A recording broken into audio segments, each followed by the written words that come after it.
네, 대한의사협회가 오는 18일 전면 휴지를 예고하면서 대한의사협회 주도로 동네 병원들까지 집단 휴지를 하게 되면 환자 피해가 커질 수 있다는 우려가 나오고 있습니다. 이에 정부가 법에 따라 대응을 하겠다고 공언을 했는데요. 실제 처벌이 가능할지 주목되고 있습니다. 네, 한편 합법을 주장하면서 청소년을 상대로 새벽까지 영업을 해온 한 클럽이 결국 영업 정지 처분을 받게 됐습니다. 그 이유는 무엇인지 허주연 변호사와 함께 짚어보도록 하겠습니다. 어서 오십시오. 안녕하십니까? 안녕하세요. 네. 대한의사협회를 중심으로 범의료계가 휴진을 결의했습니다. 대한의협이 어제였죠. 전국 의사 대표자 대회를 열고 오는 18일에 전면 휴지를 하겠다 이렇게 결정을 한 건데요. 동네 의원들까지 집단 휴진에 동참할 가능성이 좀 나오면서 우려가 커지고 있는 것 같습니다. 일단 먼저 휴진 규모가 어느 정도인지 현재까지 예상을 좀 해보죠. 예. 지금 의협 측에서 얘기하기로는 압도적인 찬성으로 휴진을 결의를 했다라고 네네. 얘기를 하고 있어요. 그렇지만 말씀하신 것처럼 개원이들의 참여율이 큰 변수가 될 전망인데요. 네. 일단 어제 전국 의사 대표자 대회에서 그 전에 집단 휴진과 관련한 어떤 투표를 한 결과가 공개가 됐는데 네. 지금 활동하는 의사가 11만 명이 넘는다고 합니다. 그중에 7만 800명 정도인 63.6%가 투표 자체에 참여를 했고 예. 투표를 한 사람 중에 73%가 넘는 5만 2천여 명이 집단 휴진에 찬성을 했다는 거예요. 그렇지만 이 집단 휴진에 찬성한 사람들이 모두 다 휴진에 동참할지 그 실질 참여율은 좀 봐야 될 것 같고 네.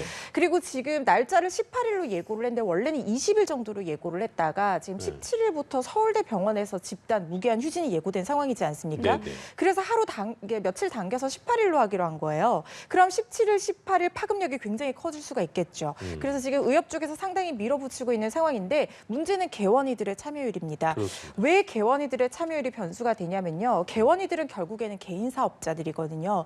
병원의 어떤 운영비, 기본적으로 나가는 월세라든가 직원들의 고정 급여 그렇죠. 이런 부분들이 사실상 경제 수익과 경제 활동과 직결되는 부분이 있기 때문에 실제로 휴진을 하게 된다고 하면 이거는 손해를 결국에는 개원이가 떠안아야 되거든요. 네. 그래서 실제로 2020년에 파업을 했을 때도 개원이들의 참여율이 10%가 채 되지 않았었어요.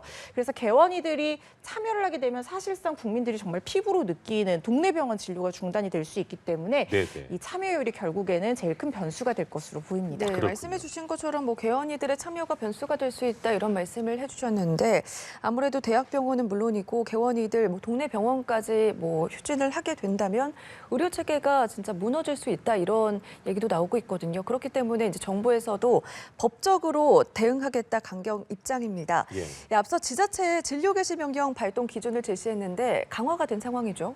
그렇습니다. 이게 의료법에 따라서 일단 진료 명령과 휴진을 할 거면 미리 사흘 전에 신고를 해라 이 명령이 나왔어요. 네. 이게 국민 보건에 중대한 위해를 가할 우려가 있을 때는 의료기관과 의료인에게 필요한 행정지도나 명령을 할 수 있다는 의료법 규정이 있기 때문에 일단 지금 집단 휴진 예고에 앞서서 정부가 이렇게 명령을 내리는 상황이고요.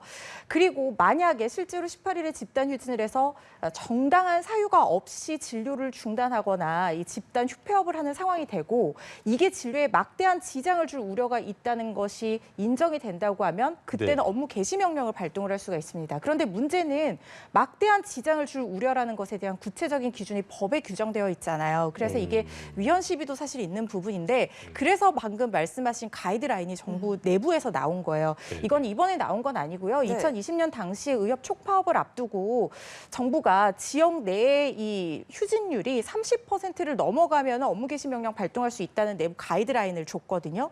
근데 이후에 이게 15%만 넘어가더라도 업무 개시 명령 발동해야 된다 이렇게 가이드라인이 좀 더 강화되는 쪽으로 바뀌었고 아마 이번에도 지금 개원이들이 얼마나 휴진할지는 알 수 없으나 그렇습니다. 이 15%가 기본 가이드라인이 되어서 이 정도가 되면은 막대한 우려를 지장을 초래할 우려가 있다라고 판단이 되지 않을까 하는 생각이 듭니다. 아까 네. 변호사님 말씀해 주신 것처럼 일단 정부가 단호한 대응 의지를 밝혔고 의료법에 따라서 개원이에 대한 진료 명령 또 휴진 신고 명령을 발령하기로 했는데 휴진에 참여했을 때 사실 아까 말씀하신 것처럼 휴진 신고를 하게 되면 그리고 이제 13일 전까지만 하게 되면은 참여할 수 있는 거지만 만약 그러지 않고 참여하게 되면은 처벌 여부도 궁금하고 처벌 수위도 어떤지 좀 짚어보면 좋을 것 같습니다. 만약에 집단 휴진으로 인해서 막대한 지장을 줄 우려가 있다는 판단되는 상황이 온다고 하면 결국에는 정부에서 의료법에 따라서 업무 개시 명령을 발동을 할 수가 있습니다. 네네.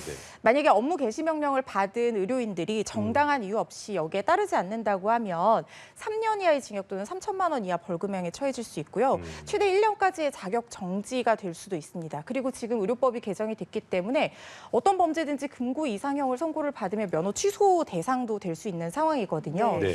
그리고 응급의료법에 적용을 받는 응급의료기관 같은 경우에는 의료기관장이 종사자에게 비상진료체계를 유지하라는 명령을 내릴 수가 있고 네. 이걸 위반해서 중대한 불이익이 초래되는 경우에는 6개월 범위 내에서 면허 자격 정지나 취소를 또 내릴 수가 있고요. 또 공정거래법 위반도 문제가 될 수 있습니다. 사업자 단체가 부당하게 이 사업자들의 경쟁을 제한하지 못하도록 공정거래법에서 규정을 하고 있고 만약에 이 공정거래법이 적용되는 경우라고 판단이 된다고 하면 이 부분에 대한 불이익도 예상을 할 수가 있는 부분이고요. 네. 또 업무방해죄도 검토를 해볼 수가 있는 부분이어서 네. 이런 것들이 종합적으로 적용이 돼서 뭐 가중처벌이 될 가능성도 배제할 수는 없는 상황입니다. 네. 이게 지금 말씀하신 것처럼 정부가 의료법 외에도 공정거래법 위반 여부에 대한 부분도 법적인 검토에 착수하겠다 밝혔는데 이건 어떤 부분이 문제가 되는 거예요? 공정거래법 51조가 문제가 되는 부분인데요. 그러니까 의사협회도 사업자 단체로 분류가 됩니다. 예. 그런데 일반 개원이들은 사업자라고 말씀을 드렸잖아요. 그런데 이 의사협회라는 사업자 단체에서 일반 사업자들이 자유롭게 경쟁을 하도록 보장을 해줘야 되는데 그걸 그 경쟁을 부당하게 제한하는 그러니까 쉽게 말씀드리면 집단 휴진을 강제하게 된다고 하면 이게 공정거래법 위반으로 제재 대상이 될 수가 있다는 거예요. 그런데 이 적용 여부는 조금 살펴봐야 됩니다. 왜냐하면 실제로 적용이 됐던 사례가 있어요. 두 번이 있어요? 있었는데 2000년에는 이게 공정거래법 위반으로 판단이 됐는데 2014년에는 공정거래법 위반이 아니다라고 판단이 됐어요. 아, 그렇군요. 가장 큰 차이는 강제성 여부였습니다. 2000년 당시 이제 의약분업 사태로 파업을 했을 때는 의사 단체에서 일반 개원이들에게 이 휴진에 참여를 해라. 참여하지 않으면 불참 사유서도 내고 뭐 불이익 같은 것들을 약간 강제하는 그런 조치들을 취했던 겁니다. 그래서 이 부분은 공정거래법 위반이라고 판단이 됐었는데 2014년에는 이 공정거래법 위반이라고 판단된 것들을 참고해서 이 집단 휴진에서 투표로 결정을 하고 참여하지 않는 이 개원이들에게 큰 불이익이 없었어요. 그러다 네. 보니까 강제성이 없다고 봐서 공정거래법 위반이 아니라고 판단이 됐거든요. 이번에 일단 투표로 휴진이 결정이 된 상황인데 이후에 집단 휴진에 동참하지 않는 개원이들에게 강제성을 띠는 조치를 취하느냐 아니냐가 공정거래법 적용 여부에 유무를 가를 거라는 생각이 듭니다. 그렇겠네요. 일단 뭐 모든 걸 차치하고 일단 무엇보다 중요한 게 이제 국민들이 피해를 입지 않아야 되는 거기 때문에 이 상황 어떻게 될지 좀 지켜보도록 하겠습니다. 다음 주제 만나보겠습니다. 중고등학교 학생들을 상대로 춤을 출 수 있는 이 클럽을 운영한 업체가 결국 영업증 처분을 받게 됐습니다. 해당 클럽이 이제 보니까 그동안 청소년들을 상대로 새벽까지 영업을 해왔는데 그런데 본인들은 이제 이게 합법이었다고 주장을 했다면서요? 이 합법이라고 주장한 가장 큰 이유를 한번 찾아봤더니 술을 안 팔았다는 거예요. 실제로 술은 안 팔았거든요. 그리고 뭐 자기들 주장으로는 홀, 주방 다 경찰이 와서 보고 사업자 등록증도 다 봤다라고 하는데 근데 저는 이게 정말 모르고 했을까는 좀 개인적인 어떤 생각이 있습니다. 그러니까요. 왜냐하면 이게 일반 음식점으로 지금 영업 허가를 받고 하고 네. 있는 상황이었는데 일반 음식점 사업자 등록증 있고 뭐 청소년들한테 음식 파는 게 뭐가 문제가 되겠습니까? 서류상으로는 당연히 문제가 없죠. 문제는 뭐냐면 지금 우리가 단란주점, 유흥주점, 일반 음식점 이 영업 허가 기준에 따라서 춤을 출 수 있는지 노래를 할 수 있는지 접객원을 고용할 수 있는지 여부가 다 허용 기준이 다르거든요. 그렇군요. 그리고 이거에 대한 어떤 처벌 규정이 2015년부터 시행이 됐기 때문에 이 업주가 제가 봤을 때는 모르기가 쉽지가 않다는 생각이 들거든요. 그런데 술을 팔지 않았다는 이유로 자신은 지금 합법이다 이렇게 주장을 하고 있는 상황으로 일단은 보입니다. 그렇군요. 말씀해 주신 것처럼 뭐 업체에서는 술을 팔지 않았다라고 얘기는 하지만 결국에 영업 정지 처분을 받게 됐습니다. 이게 홍보 영상, SNS에 영상이 하나 올라왔는데 이게 문제가 좀 됐다면서요? 저도 그 영상을 봤는데 참 이게 너무 자극적인 영상이더라고요. 맞아요. 네. 청소년들 중학교 3학년부터 고등학교 3학년들만 출입을 하게 했다고 하는데 지금 화면에서 보시는 것처럼 실제로 영업하는 영상을 청소년들이 많이 이용하는 SNS에 올리면서 우리 지금 업소에 오면은 저녁 뭐 5시부터 새벽 3시까지는 저렇게 춤추면서 놀 수 있다 이렇게 하니까 아이들이 호기심을 가지지 않겠습니까? 그리고 굉장히 자극적인 어떤 문구까지 넣어가면서 일종의 호객행위를 한 것으로 보이는데요. 말씀드린 것처럼 일반 음식점에서 저렇게 술을 팔지 않는 것과는 별개로 성인을 대상으로 한다고 하더라도요. 저렇게 춤을 추는 것은 위법합니다. 이 부분 분명히 그러니까요. 제재의 대상이 되는 부분입니다. 이 헤덴 클럽이 아까 말씀하셨던 것처럼 합법 주장의 근거가 이제 자기들 술 팔지 않았다 뭐 이거였는데 변호사님 말씀대로 현장 영상 보면 굉장히 선정성이 높아 보이기 때문에 이게 과연 청소년들을 뭐 위한 것이었을까 이해가 쉽지 않은 대목이었는데 일단 해당 업주는 식품위생법 위반 혐의, 그러니까 식당, 그러니까 뭐 먹을 것 파는 곳에서 이제 춤을 추게 했기 때문에 이걸 위반한 혐의를 받고 있는 건데 처벌 수위는 어떻게 좀 예상해 볼 수 있는 거예요? 일단 식품위생법상 그리고 또 그 동법 시행 규칙상에 보면은 이게 행정처분과 형사처벌로 나뉠 수가 있어요. 예. 그러니까 이걸 위반을 하게 된다고 하면 1차, 그러니까 업태를 위반한 것이기 때문에 처음 위반하면 영업정지 2개월 처분을 받을 수가 있고요. 두 번째 위반하면 3개월 영업정지 처분을 받을 수가 있고 세 번째 위반을 하게 되면 영업허가가 취소되거나 폐쇄 명령을 받을 수가 있습니다. 네. 그런데 지금 이 업소 같은 경우에는 지금 전해지는 얘기들로 보니까 영업정지 2개월 검토를 하고 있다는 걸로 2개월. 봐서는 예. 지금 1차 적발 상태인 것 같아요. 지난달부터 이렇게 영업을 했다고 하니까요. 그리고 별개로 또 형사처벌 대상이 될 수도 있는데 뭐 접객원을 고용을 했는지 이 업태가 어떻게 되어 있는지에 따라서 1년에서 3년 이하의 징역 또는 1,000만 원에서 3,000만 원 이하 벌금형에 처해질 수가 있는데 보통 경미한 위반 같은 경우에는 형사처벌 안 가고 이 행정처분만 내려지는 경우들도 가끔은 있어요. 네. 근데 지금 이 사례 같은 경우에는 청소년들, 미성년자들을 타겟팅을 해서 이렇게 자극적인 영상으로 홍보를 하고 계속해서 영업을 해온 데다가 늦게까지 심야 시간까지 영업을 했고 또 본인이 합법이었다라고 하면서 이 반성한다거나 인정하지 않는 태도를 보이는 걸로 봐서 네. 다소간 경미하게 쓰나 형사처벌 대상이 될 거라는 생각이 듭니다. 네, 새벽 시간까지 운영한 점을 좀 짚어봐야 할 것 같은데 네. 우선 현행법상으로 봤을 때 청소년들은 뭐 노래방이나 PC방 등 밤 10시까지 제한이 되어 있지 않습니까? 그렇다면 뭐 학생들이 뭐 모르고 했든 알든 했든 처벌 여부에 대해서도 좀 궁금하거든요. 이 이용한 청소년들을 처벌하는 근거 규정이 없어요. 네. 없어요. 그래서 이거를 가지고 이 미성년자들을 처벌하기는 쉽지 않아 보입니다. 실제로 우리가 뭐 PC방이나 노래방 9시부터 뭐 10시부터 9시까지 뭐 이 출입이 안 되고 하잖아요. 제한하잖아요. 예. 네, 그런데 실제로 들어갔다고 하더라도 이 각각의 법에서 규율하는 제재 대상은 결국에는 업주가 수범자로 규정이 되어 있는 규정들이거든요. 그러다 보니까 미성년자에게 계도 조치나 훈방 조치 같은 것들이 될 수는 있을지언정 이게 직접적으로 이용을 했다라는 것 자체만으로 형사처벌 대상이 되지는 않을 거라고 보이고요. 네. 만약에 뭐 성인들만 출입할 수 있는 곳에 신분증을 위조해서 들어갔다거나 하면 그 부분으로 뭐 공문서 위조죄라든가 뭐 공문서 위조 공문서 행사죄 이런 것들로 처벌 대상이 될 여지는 있겠으나 지금 일단 이 사례 같은 경우는 일반 음식점에 출입을 한 거잖아요. 그리고 청소년을 대상으로 영업을 했기 때문에 뭐 신분증을 확인하거나 그러지도 않았을 거란 말이죠. 그래서 이 부분은 청소년들이 처벌 대상이 될 거라는 생각은 들지 않습니다. 그렇군요. 잠을 자야 될 시간, 심야 시간에 청소년을 위한다는 명목으로 영업을 한다는 거 여러분의 생각 어떠신지 궁금해지네요. 자, 마지막 주제 만나보겠습니다. 이 말 변호사님 아시나요? 내 눈을 바라봐. 넌 건강해지고. 이거 아시는 분들 많이 있을 텐데 대선 때마다 좀 약간 좀 코믹스럽고 황당한 공약을 내걸면서 사람들한테 좀 존재감을 알려오던 인물이죠. 허경영 명예대표가 대법원에서 유죄 확정을 받았는데 이게 향후 10년 동안 선거에 출마하지 못하게 됐다고 그래요. 어떤 죄를 지은 겁니까?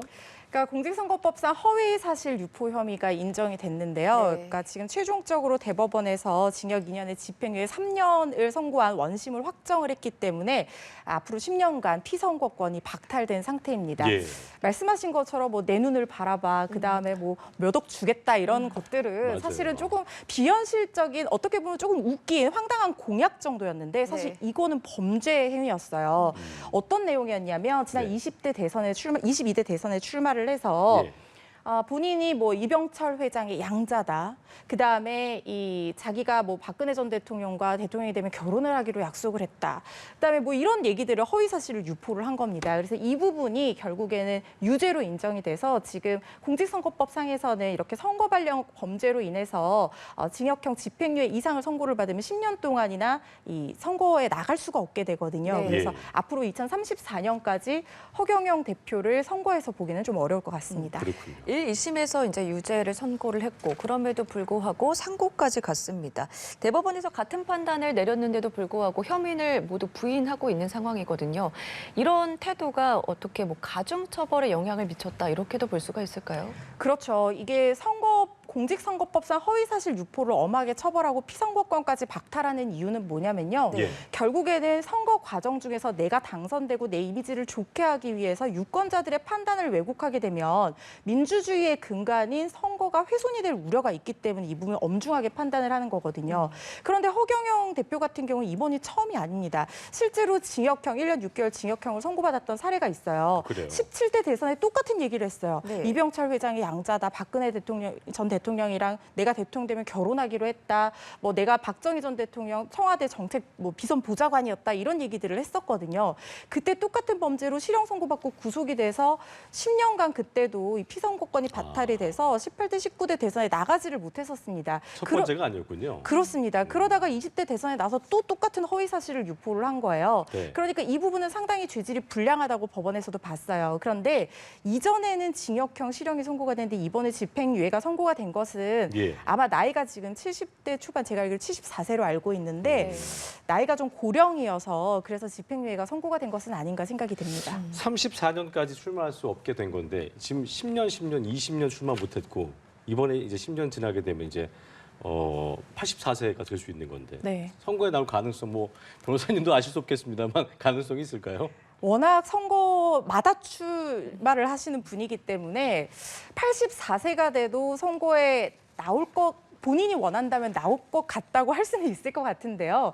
근데 나이가 그때 84세가 되면 너무 고령이기 때문에 맞아요. 그리고 또 이렇게 지금 관련해서 이 선거법 위반 사실도 사람들이 많이 알게 됐지만 지금 본인의 종교시설인 하늘궁에서 신도들을 강제추행한 혐의로 수사 중인 사안도 부분도 있잖아요. 있거든요. 예. 그래서 이런 것들과 얽혀서 사실상 정치인으로서 어떤 생명은 뭐 그렇게 유지가 되기는 어렵지 않을까 하는 것이 저희 개인적 생각입니다. 알겠습니다. 알겠습니다. 사건 사고 소식 오늘 여기까지 짚어보겠습니다. 허주연 변호사와 함께했습니다. 고맙습니다. 고맙습니다. 감사합니다.